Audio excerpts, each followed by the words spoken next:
When we started this whole process, because I'm a millennial and I can do technology, I was excited about diving headfirst into figuring out how to make my classes work. New York City schools have been remote since March. This past week, the murders of Breonna Taylor and George Floyd at the hands of the police have prompted a wave of protests nationwide. In a semester already marked by so much turmoil, schools are struggling to find their way through. Those first 2 weeks, when I was helping all of our coworkers figure out how to use Zoom or Google Classroom or whatever it was, and then Google Meet, I felt like I was really being useful and effective in that way.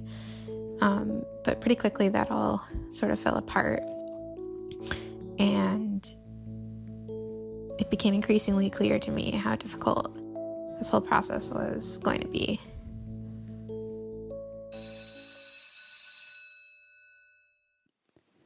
I'm recording this week while a lot of things at home seem to be falling apart.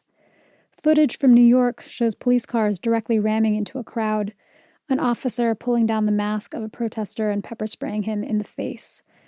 The pandemic has not slowed down violent policing or racism. This week, I planned to share more from teachers about distance learning, but instead, I find myself remembering that there are some aspects of our world that have continued unchanged.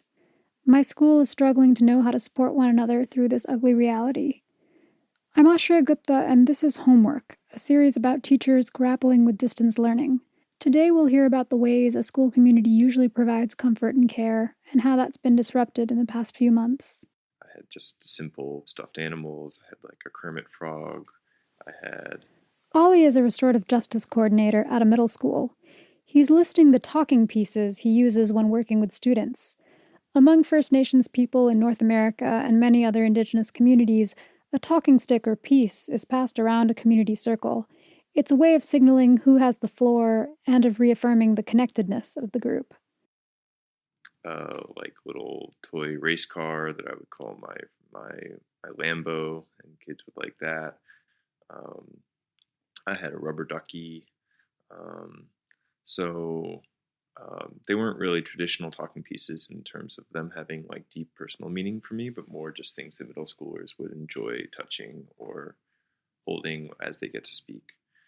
And sometimes they wouldn't even end up being like talking pieces used to mark who's speaking. Sometimes everyone would end up holding one because everyone was feeling anxious, or everyone could use some kind of fidget. Oh, I had a fidget spinner too. Talking pieces, circles, and other practices that make up restorative justice come from Indigenous traditions and the work of prison abolitionists. Just as abolitionists work to end slavery, prison abolitionists seek to end prisons and policing.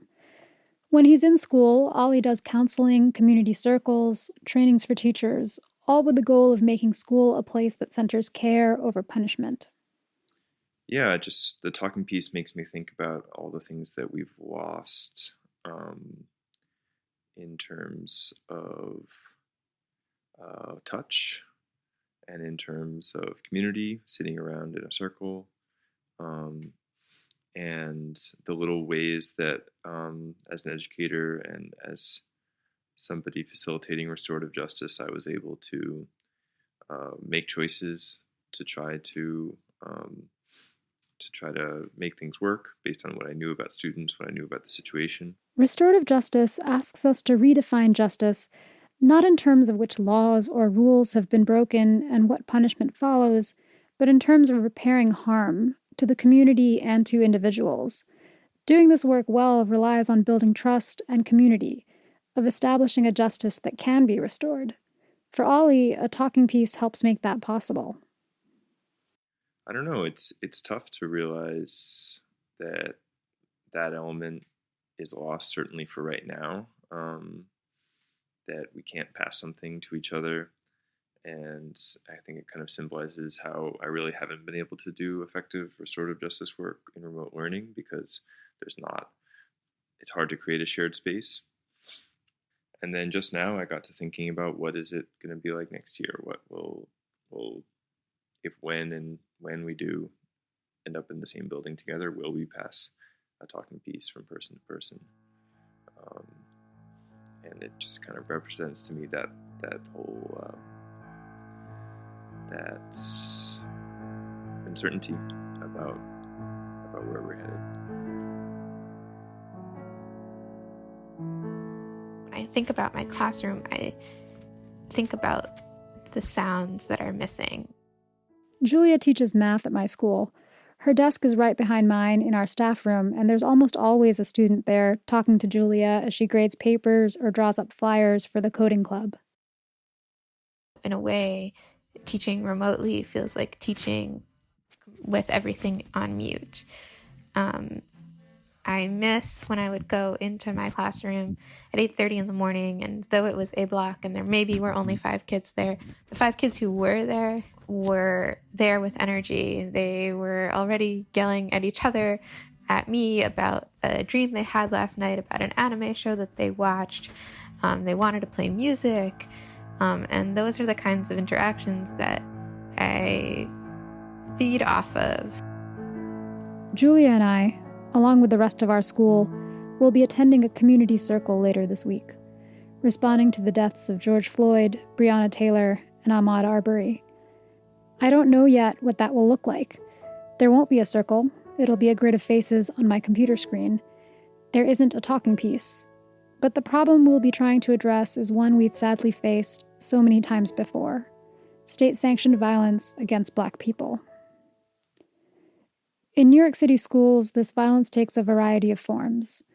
There's police presence. We've got 1,000 more cops than counselors in our schools.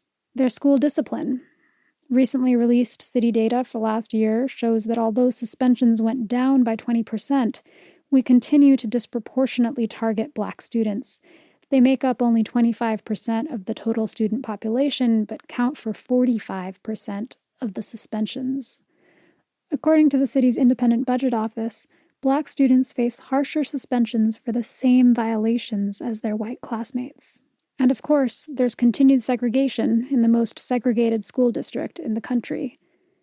Julia and I teach at one of the few schools in New York City that can call itself integrated. I like to say we have problems, but they're the right ones. And I have to smile when I hear Julia describe the rich background noise that makes up our school, even as she mourns it. The kids in the hallway who I would see every morning who are there at 8, or the ones who are there later who say hi, the ones who I don't teach anymore or taught last semester, they're all missing.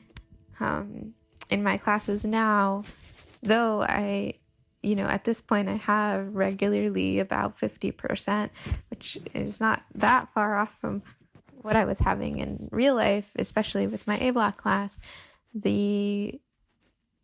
all of that joy is gone. The students log on, they do whatever I ask them to, and then they leave. The energy and the vivacity that was there in real life is gone.